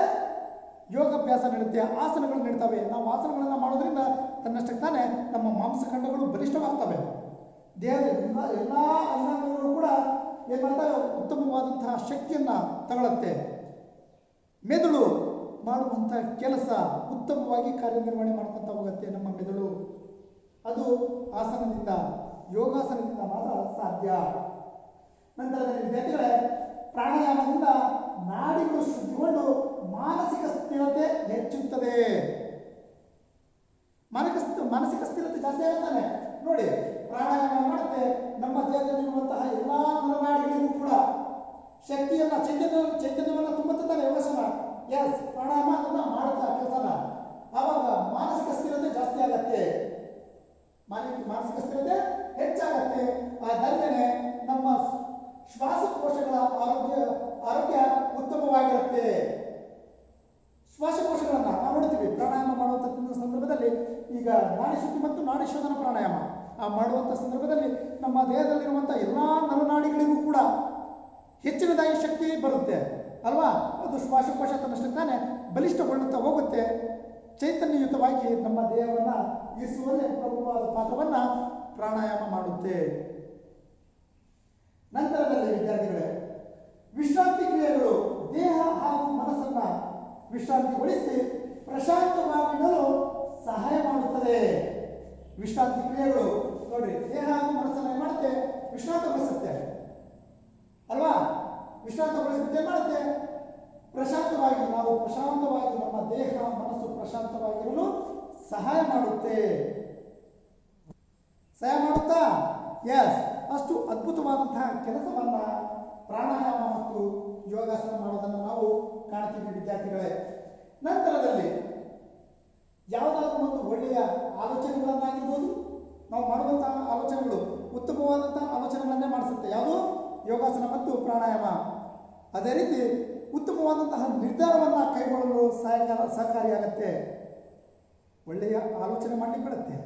ಏನಾದರೂ ಒಂದು ನಾವು ನಿರ್ಧಾರವನ್ನು ಕೈಗೊಳ್ತೀವಿ ಅಂದರೆ ಅದು ಉತ್ತಮವಾದಂತಹ ನಿರ್ಧಾರವನ್ನು ಕೈಗೊಳ್ಳುವುದಕ್ಕೆ ಸಹಾಯ ಮಾಡುತ್ತೆ. ಹಾಗೆ ಜ್ಞಾನದ ಅಭ್ಯಾಸ ಆಧ್ಯಾತ್ಮಿಕವಾಗಿ ನೋಡಿ, ಜ್ಞಾನದ ಅಭ್ಯಾಸ ಆಧ್ಯಾತ್ಮಿಕವಾಗಿ ಉನ್ನತಿಗೇರಲು ಸಹಾಯ ಮಾಡುತ್ತದೆ. ಜ್ಞಾನದ ಅಭ್ಯಾಸ ಆಧ್ಯಾತ್ಮಿಕವಾಗಿ ನಾವು ಉತ್ತಮವಾದಂತಹ ಸ್ಥಾನದಲ್ಲಿ ಏರಲು ಅದು ಸಹಾಯ ಮಾಡುತ್ತೆ. ಅದರ ಜೊತೆಗೆ ಬುದ್ಧಿಶಕ್ತಿಯ ಮೇಲೂ ಕೂಡ ಪ್ರಭಾವ ಬೀರುವುದನ್ನು ನಾವು ಕಾಣ್ತೀವಿ. ಬುದ್ಧಿಶಕ್ತಿಯ ಮೇಲೂ ಕೂಡ ಪ್ರಭಾವ ಬೀರುವುದನ್ನು ನಾವು ಕಾಣ್ತೀವಿ. ಉತ್ತಮವಾದಂತಹ ಪ್ರಭಾವ. ನಂತರದಲ್ಲಿ ದೇಹದಲ್ಲಿ ರೋಗ ನಿರೋಧಕ ಶಕ್ತಿಯನ್ನು ಉತ್ತಮಗೊಳಿಸಿ ರೋಗ ವಿಮುಕ್ತ ದೇಹವನ್ನಾಗಿ ಪರಿವರ್ತಿಸುತ್ತದೆ. ಯೋಗಾಭ್ಯಾಸವನ್ನು ಮಾಡಿದ್ರೆ ಏನಾಗುತ್ತೆ? ದೇಹದ ಎಲ್ಲ ನರನಾಡಿಗಳು, ಎಲ್ಲ ಅಂಗಗಳು, ದೇಹದ ಎಲ್ಲ ಮಾಂಸಖಂಡಗಳಿಗೂ ಕೂಡ ಶಕ್ತಿ ಬರುತ್ತೆ ಅಲ್ವಾ? ಅವಾಗ ಏನಾಗುತ್ತೆ? ರೋಗ ನಿರೋಧಕ ಶಕ್ತಿ ನಮ್ಮ ದೇಹದಲ್ಲಿ ತನ್ನಷ್ಟಕ್ಕೆ ತಾನೇ ಜಾಸ್ತಿ ಆಗುತ್ತೆ. ರೋಗ ನಿರೋಧಕ ಶಕ್ತಿ ನಮ್ಮ ದೇಹದಲ್ಲಿ ತನ್ನಷ್ಟಕ್ಕೆ ತಾನೇ ಹೆಚ್ಚಾಗುತ್ತೆ. ಅಂಥ ಸಂದರ್ಭದಲ್ಲಿ ನಮಗೆ ಯಾವುದಾದ್ರೂ ರೋಗ ರುಜಿನಗಳು ಬರ್ತಾವಾ? ಇಲ್ಲ. ಅದೆಂಥ ರೋಗ ಬಂದರೂ ಕೂಡ ಆ ರೋಗವನ್ನು ಏನು ಮಾಡುತ್ತೆ? ನಮ್ಮಲ್ಲಿರುವಂತಹ ರೋಗ ನಿರೋಧಕ ಶಕ್ತಿ ಒದ್ದೋಡಿಸುತ್ತೆ, ಹತ್ರನೇ ಬಿಟ್ಕೊಳ್ಳಲ್ಲ. ಅವಾಗೇನಾಗತ್ತೆ? ಯಾವುದೇ ರೋಗಗಳು ನಮಗೆ ಬರೋದಿಲ್ಲ. ಉತ್ತಮವಾದಂತಹ ಆರೋಗ್ಯವನ್ನು ಹೊಂದಲಿಕ್ಕೆ ಯೋಗಾಸನ ನಮಗೆ ಅಡಿಪಾಯವನ್ನು ಕೊಡುತ್ತೆ. ನಂತರದಲ್ಲಿ ವಿದ್ಯಾರ್ಥಿಗಳೇ, ಯೋಗಾಭ್ಯಾಸವು ನಮ್ಮ ದೈಹಿಕ, ಮಾನಸಿಕ, ಭಾವನಾತ್ಮಕ, ಆಧ್ಯಾತ್ಮಿಕ ಸ್ತರಗಳಲ್ಲಿ ತನ್ನದೇ ಆದ ಛಾಪನ್ನು ಮೂಡಿಸಿ ನಮ್ಮ ಸರ್ವಾಂಗೀಣ ಅಥವಾ ಸರ್ವತೋಮುಖ ಬೆಳವಣಿಗೆಯನ್ನು ಸಾಧಿಸುವಲ್ಲಿ ಪ್ರಮುಖ ಪಾತ್ರವನ್ನು ವಹಿಸುವುದನ್ನು ನಾವು ಕಾಣ್ತೀವಿ. ಯಾವುದು? ಯೋಗಾಭ್ಯಾಸ. ನಾವು ಯೋಗಾಭ್ಯಾಸವನ್ನು ಪ್ರತಿನಿತ್ಯ ನಾವು ಮಾಡ್ಕೊತಾ ಹೋದರೆ ದೈಹಿಕವಾಗಿ, ಮಾನಸಿಕವಾಗಿ, ಭಾವನಾತ್ಮಕವಾಗಿ, ಆಧ್ಯಾತ್ಮಿಕ ಸ್ತರಗಳಲ್ಲಿ ಏನು ಮಾಡುತ್ತೆ? ತನ್ನದೇ ಆದ ಛಾಪನ್ನು ಮೂಡಿಸುತ್ತೆ. ಉತ್ತಮವಾದಂತಹ ದೈಹಿಕವಾಗಿ ನಾವು ಚೆನ್ನಾಗಿರಂಗೆ ಚೆನ್ನಾಗಿ ಮಾಡುತ್ತೆ, ಒಳ್ಳೇದು ಮಾಡುತ್ತೆ. ಮಾನಸಿಕವಾಗಿ ಚೆನ್ನಾಗಿರೋ ಮಾಡುತ್ತೆ. ಆಧ್ಯಾತ್ಮಿಕವಾಗಿ, ಭಾವನಾತ್ಮಕವಾಗಿ ಇವೆಲ್ಲ ಸ್ತರಗಳಲ್ಲಿಯೂ ಕೂಡ ಉತ್ತಮವಾದಂಥ ಛಾಪನ್ನು ಮೂಡಿಸುತ್ತೆ ಅಲ್ವಾ? ನಂತರದಲ್ಲಿ ವಿದ್ಯಾರ್ಥಿಗಳೇ ನೋಡಿ, ನಮ್ಮ ಸರ್ವಾಂಗೀಣ ಅಥವಾ ಸರ್ವತೋಮುಖ ಬೆಳವಣಿಗೆಯನ್ನು ನಾವು ಸಾಧಿಸಲಿಕ್ಕೆ ನಾವು ಏನಾದರೂ ಒಂದು ಸಾಧನೆ ಮಾಡಬೇಕಂತ ಹೇಳಿರ್ತೀವಲ್ವ, ಎಲ್ಲ ರೀತಿಯಿಂದ ಬೆಳವಣಿಗೆ ಹೊಂದಲಿಕ್ಕೆ ಸಹಾಯ ಮಾಡುತ್ತೆ ಯಾವುದು? ಯೋಗಾಸನ. ಹಾಗೆ ನಂತರದಲ್ಲಿ ವಿದ್ಯಾರ್ಥಿಗಳೇ ನಾವು ಅದರ ಮುಂದುವರಿದಂತೆ ನಾವು ತಿಳ್ಕೊಂತ ಹೋಗ್ಬೇಕಾದ್ರೆ, ಹಾಗಾಗಿ ಇದರ ಬಗ್ಗೆ ಅಂದರೆ ಯೋಗಾಭ್ಯಾಸದಿಂದ ಇಷ್ಟೆಲ್ಲ ಲಾಭಗಳನ್ನು ನಾವು ಪಡ್ಕೋತೀವಿ, ಅಷ್ಟು ಉತ್ತಮವಾದಂತಹ ಲಾಭಗಳನ್ನು ನಾವು ಪಡ್ಕೋತೀವಿ. ನಂತರದಲ್ಲಿ ವಿದ್ಯಾರ್ಥಿಗಳೇ ಅತ್ಯುತ್ತಮ ಜ್ಞಾನ ಗಂಗೆಯನ್ನು ಚಿಮ್ಮಿಸುತ್ತೆ ಯಾವುದು? ಯೋಗಾಸನ ಅತ್ಯುತ್ತಮವಾದ ಜ್ಞಾನ ಗಂಗೆಯನ್ನು ಚಿಮ್ಮಿಸುತ್ತೆ. ಯಾಕಂದರೆ ಜ್ಞಾನ ಅದರಿಂದ ತನ್ನಷ್ಟು ತಾನೇ ಹೆಚ್ಚಾಗ್ತಾ ಹೋಗುತ್ತೆ. ನಾವು ಯೋಗಾಭ್ಯಾಸವನ್ನು ಪ್ರತಿನಿತ್ಯ ನಾವು ಮಾಡ್ಕೊತಾ ಹೋಗೋದ್ರಿಂದ ನಮ್ಮ ಜ್ಞಾನಗಂಗೆ ತನ್ನಷ್ಟಕ್ಕೆ ತಾನೇ ಚಿಮ್ಮುತ್ತೆ. ಕಾರಂಜಿ ರೀತಿಯಲ್ಲಿ, ಕಾರಂಜಿ ನೋಡಿದಿರಲ್ವಾ ಯಾವ ರೀತಿ ಚಿಮ್ಮುತ್ತೆ ಅಂತೇಳಿ, ಅದನ್ನು ನೋಡ್ಲಿಕ್ಕೆ ಎಲ್ಲರೂ ಇಷ್ಟಪಡ್ತಾರೆ. ಹಾಗೆ ನಿಮ್ಮಲ್ಲಿರುವಂಥ ಜ್ಞಾನವನ್ನು ಕೂಡ ತಿಳ್ಕೊಳ್ಳಿಕ್ಕೆ ಎಲ್ಲರೂ ಕೂಡ ಇಷ್ಟಪಡ್ತಾರೆ. ನಂತರದಲ್ಲಿ ನೋಡ್ರಿ, ಮಗುವಾದನು ಮನುಷ್ಯ ಆಗಲೇಬೇಕು ಅಲ್ವಾ? ಮಗುವಾಗಿ ಹುಟ್ಟಿದ ಮೇಲೆ ಮನುಷ್ಯರಾಗಿ ಆಗ್ತಾರೆ. ಅದು ಬೆಳೆಯಬೇಕಾದ್ರೆ ಕೇವಲ ವಿದ್ಯೆಯಿಂದ ಮಾತ್ರ ಸಾಧ್ಯ ಇಲ್ಲ. ವಿದ್ಯಾರ್ಥಿಗಳ ನೆನಪಲ್ಲಿ ವಿದ್ಯೆ ಬೇಕು, ಆದರೆ ಬುದ್ಧಿ ತುಂಬಾ ಇಂಪಾರ್ಟೆಂಟ್. ಬುದ್ಧಿ ಹೆಚ್ಚಿನದಾಗಬೇಕಾಗತ್ತೆ. ವಿದ್ಯೆ ಬೇಕು, ಆದರೆ ಅದಕ್ಕಿಂತ 2ರಷ್ಟು ನಮಗೆ ಬುದ್ಧಿಯನ್ನು ನೀಡೋದು ಯೋಗಾಸನ. ವಿದ್ಯೆಗಿಂತ 2ರಷ್ಟು ಬುದ್ಧಿ ಬೇಕು ಅನ್ನೋದನ್ನು ಕಲಿಸುತ್ತೆ ಯಾವುದು? ಯೋಗಾಸನ. ನೋಡಿ ವಿದ್ಯಾರ್ಥಿಗಳೇ, ಅದೇ ರೀತಿ ಒಂದು ಮಾತು ಹೇಳಿದ್ದಾರೆ, ಏನಂತ ಹೇಳಿದರೆ ಜ್ಞಾನಂ ಅನ್ನಂ. ಏನು? ಜ್ಞಾನಂ ಅನ್ನಂ ಅಂದರೆ ಜ್ಞಾನ ಅನ್ನೋದು, ಅಥವಾ ನೋಡ್ರಿ, ಜ್ಞಾನವು ಮನಸ್ಸಿನ ಆಹಾರ. ಜ್ಞಾನ ಮನಸ್ಸಿನ ಆಹಾರವಾಗಿದೆ ಅನ್ನೋದನ್ನು ತಿಳಿಸ್ಕೊಡುತ್ತೆ. ಅದೇ ರೀತಿ ವಿದ್ಯಾರ್ಥಿಗಳೇ, ನಾವು ಯೋಗಾಭ್ಯಾಸದ ಮೂಲಕ ಸಾತ್ವಿಕ ವ್ಯಕ್ತಿಗಳಾಗಿ ನಾವೇನು ಮಾಡ್ತೀವಿ? ಜ್ಞಾನವನ್ನು ವೃದ್ಧಿಸ್ಕೊತೀವಿ. ಏನು ಮಾಡ್ತೀವಿ? ಜ್ಞಾನವನ್ನು ನಾವು ಹೆಚ್ಚು ಮಾಡ್ಕೋತೀವಿ, ಸಾತ್ವಿಕರಾಗ್ತೀವಿ ಅಂತೇಳಿ ಅಲ್ವಾ? ಅದಕ್ಕೆ ಹೇಳೋದು ಜ್ಞಾನ ಅನ್ನಂ. ಜ್ಞಾನ ಏನಾಗಿದೆ? ಮನಸ್ಸಿನ ಆಹಾರ ಆಗಿದೆ ಅಂತೇಳಿ ಅಲ್ವಾ? ನೆಕ್ಸ್ಟ್ ವಿದ್ಯಾರ್ಥಿಗಳೇ, ನಾವು ಬುದ್ಧಿಯನ್ನು ಸಂಪಾದಿಸಬೇಕಂದ್ರೆ ಏನು ಮಾಡಬೇಕು? ಬುದ್ಧಿಯನ್ನು ಸಂಪಾದಿಸಬೇಕಂದ್ರೆ ನಾವು ಏನು ಮಾಡಬೇಕು? ವಿದ್ಯಾರ್ಥಿಗಳ ನೆನಪಿರಲಿ, ಬುದ್ಧಿಯು ನೋಡಿ ರೋಗ ನಿರೋಧಕ ಶಕ್ತಿಯನ್ನು ನಾವು ಹೆಚ್ಚಿಸ್ಕೊಳ್ಬೇಕು. ರೋಗ ರುಜಿನಗಳಿಂದ ನಾವು ದೂರ ಇರಬೇಕು. ರೋಗ ನಿರೋಧಕ ಶಕ್ತಿಯನ್ನು ನಾನು ಹೇಳಿದೆ, ತನ್ನಷ್ಟಕ್ಕೆ ನಾವು ಯೋಗಾಭ್ಯಾಸ ಮಾಡೋದ್ರಿಂದ ರೋಗ ನಿರೋಧಕ ಶಕ್ತಿ ಜಾಸ್ತಿ ಆಗುತ್ತೆ. ಅದಕ್ಕೆ ಹೇಳ್ತಿರೋದ್ರಿಂದ ನಾವು ಬುದ್ಧಿಯನ್ನು ಸಂಪಾದಿಸಬೇಕಂದ್ರೆ ರೋಗ ರುಜಿನಗಳಿಂದ ದೂರ ಇರಬೇಕು, ರೋಗ ನಿರೋಧಕ ಶಕ್ತಿಯನ್ನು ನಾವು ಹೆಚ್ಚಿಸ್ಕೋಬೇಕು, ಮತ್ತೆ ರೋಗ ರುಜಿನಗಳಿಂದ ದೂರ ಇರಬೇಕು ಅಂತ ಹೇಳಿದೆ.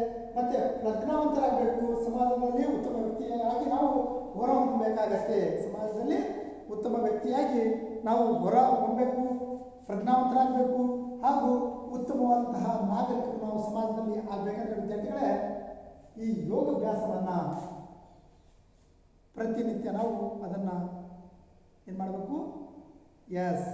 ಅದರ ಅಭ್ಯಾಸವನ್ನು ಮಾಡ್ಕೊತ ಹೋಗಬೇಕು. ಆವಾಗ ಜೀವನದಲ್ಲಿ ನಾವು ಯಾವ ರೀತಿ ಇರಬೇಕು ಅನ್ನೋದನ್ನು ಈ ಯೋಗಾಸನ ತನ್ನಷ್ಟಕ್ಕೆ ತಾನೇ ಕಲಿಸುತ್ತೆ. ಅದು ತನ್ನಷ್ಟಕ್ಕೆ ತಾನೇ ನಮ್ಮಲ್ಲಿ ಬೆಳೀತಾ ಹೋಗುತ್ತೆ, ನಾವು ಯಾವ ರೀತಿ ಇರಬೇಕು ಅನ್ನೋದನ್ನು ಅಲ್ವಾ ವಿದ್ಯಾರ್ಥಿಗಳೇ?